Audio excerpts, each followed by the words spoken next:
Hi everybody, Andy McPhee here, along with Doug Kenney, the main host of Relentless and Unstoppable. As with each series we do, I let people know how this started. Relentless and Unstoppable started about a year and a half ago after my coaching and mentoring of Doug for 6.5 years. Doug is an incredible human being who was he's dealing with high-functioning autism, and at school he was dealing with obesity and bullying and depression and medication and hospitalization, all those things that tend to come along with when you're dealing with something in life. And Doug, over the last few years, we've had an amazing journey. He's gone from 300 pounds down to close to under 200 now. He does yoga, running, walking. He's now into bodybuilding, which we've organized and helped him, do it the correct way. His diet is incredible, and it's an inspiration of his story, which is why I created this channel. And since then, I think Doug said to me the other day, and he can confirm this, we've had probably 181,000 views over the last year or so, which is great for a couple of guys who have no idea what they're doing at all, like zero. But we're getting better, and I'm actually learning off Doug now because he is very relentless. He never gives up. And I guess what interested me after filming the veterans for the first week was, okay, so Brendan, how long have you been working with the horses? At the sanctuary, this is 1 year now. Yeah. Great. Just Fantastic. over a year. Yeah. Fantastic. And have you noticed, I guess, just like a gradual change in you over that sort of period of time? Yes, definitely. Because I feel like I can have responsibility to not just look after myself, but look after other beings or creatures. Yeah. So and I see them like four-legged people now, but yeah, sort of when they're standing next to me, I'm working with them. It feels like I talk to them and it's fun. Yeah. They're just like people, like yeah. They just look a bit different, but yeah. A lot of horse people and a lot of veterans that I met that did a lot of work with the horses, they all said to me, I much prefer horses to people. I much prefer hanging out with these horses, But when we finished filming after the first week of the course and the veterans were finishing up, that first week, and then they were going back to their lives, which were very dysfunctional,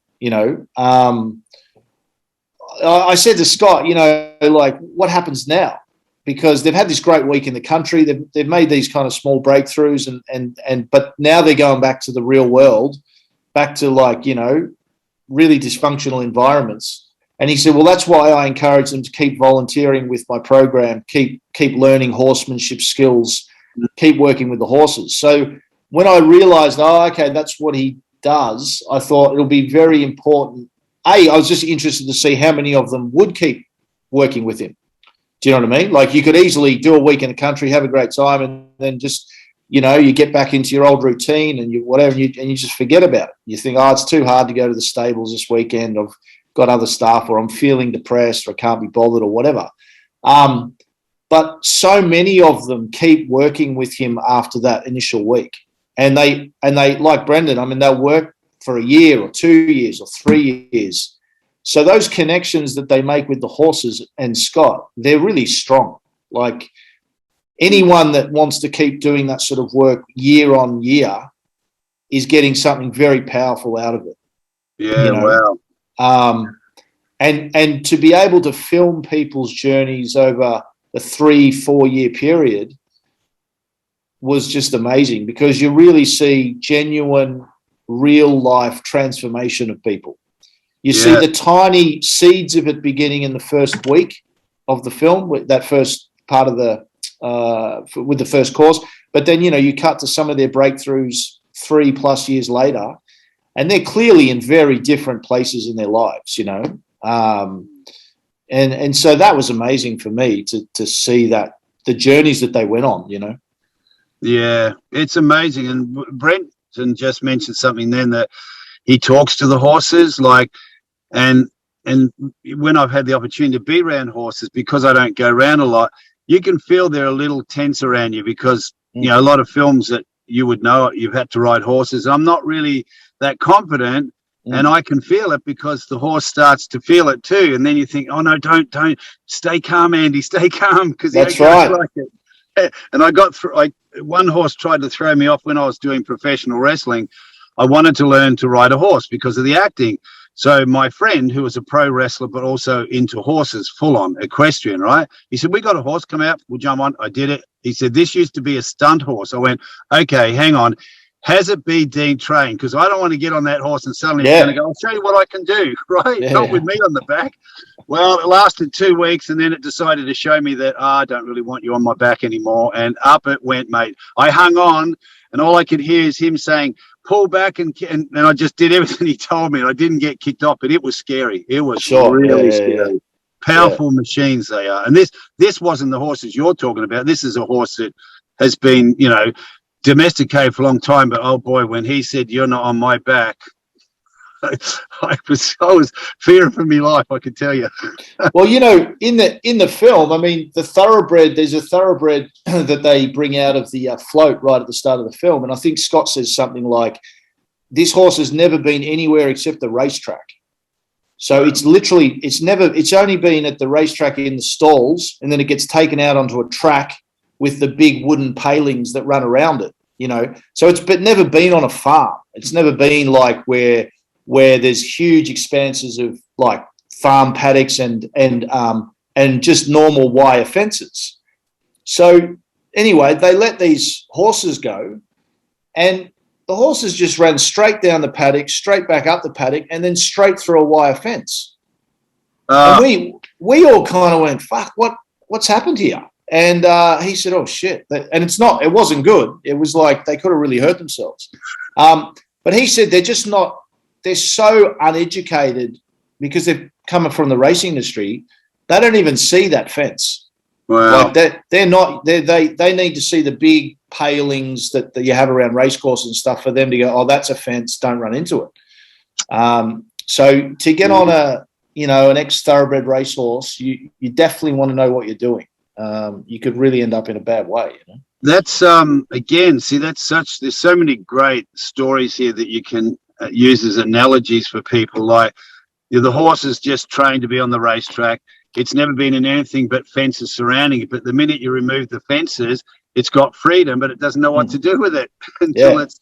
And same as human beings in those cases, we're trapped in our own fences, and when they're taken away, it's intimidating because you think, okay, wow, I can go do something now, something different. And so it must be. That's why we need specialists, coaches or mentors to help you get through those severe traumas of when that freedom's been given to you, like the horses have. So, wow, it's just, I was not expecting stories like this. Like, it's pretty incredible, Nick. And you got to be really congratulated for, you know, stepping out doing this, because that film, when's it coming out? So we've just pitched it at, my sales agent's just pitched it at MIPCOM, which is the documentary market for films. And we're just looking at offers now. So it'll be coming out next year. Yeah. And we're literally looking at different companies that want to bring it out, when they want to do it, how they want to do it, that sort of stuff. It's going to make a big difference. It's going to make a huge difference, you know. And that's part of what Doug and myself are doing in a small way. Like, Doug was the instigator of this because of our coaching. I said, you know what? Let's just interview you and call it Relentless and Unstoppable from a book I read. And I said, let's talk about your story. And then all of a sudden it expanded to like incredible guests, and it's getting better and better. And like having you on board when I realized the documentary, it truly is inspiring people and getting people to, especially when your film comes out, people getting to watch it, because you don't know whose life you're going to save by watching that documentary.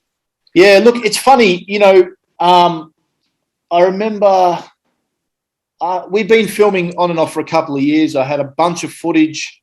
I was trying to look through it. I was trying to work out, you know, the story, which characters I'm going to follow, all that sort of stuff. And I remember feeling pretty overwhelmed by it all and thinking, I don't know, where does this film end and how am I going to pay for it and all that sort of stuff. And I heard another filmmaker talking about, he just released a drama film, right? and he was talking about the movie, and he said something like, well, let's be honest, this film's not, it's a movie. Hopefully people are entertained by it, but it's not going to save anyone's life. Right. And you go, well, that's fair enough. Like, it's a drama film. It's, 2 hours of crime film, I think. And, it's 2 hours of entertainment. He probably did it really well. But I was thinking, well, but what if I could put this film together and it did save people's lives? Like, what if the impact of the film really did turn the lights on for people that were really struggling, That's really incredible. Yeah, and so that's what I'm hoping the film does, I'm really hoping that it does get seen by enough people that, like, there's so many, I mean, just one group, like if you just talked about veterans in Australia, there's a lot of veterans that are really struggling, and they'll see this film or hear about this film or whatever through their networks and their communities and stuff. I've no doubt there'll be some veterans that feel like they can keep fighting and trying to find some hope and some healing for what they're going through after seeing the film. Yeah. Do you know what I mean? Like, I've no doubt people will see it and go, I want to get in touch with Scott, or I want to try working with horses myself, or I want to try something different to what I'm doing. Maybe that's not working, Oh, I'm glad you didn't listen to the person who said it's not going to save someone's life. Well, no, he wasn't talking about my film. He was talking about his own film. Oh, his own film. Oh, he was saying, no, he just made like a fiction film, and it was coming out. And I just remember in the interview him saying, I think I've made a good film. It's really entertaining, but I'm not kidding myself. It's not going to save someone's life, It's not going to cure cancer or something. And I remember thinking, well, that's fair enough, Not every film has to do that. Yeah. But I was thinking, no, but potentially I have a film here that can save people's lives. And that's really that thought kept me going through all the obstacles and the hurdles that you have to get over to get a film financed and to get it finished and to get it out into the world,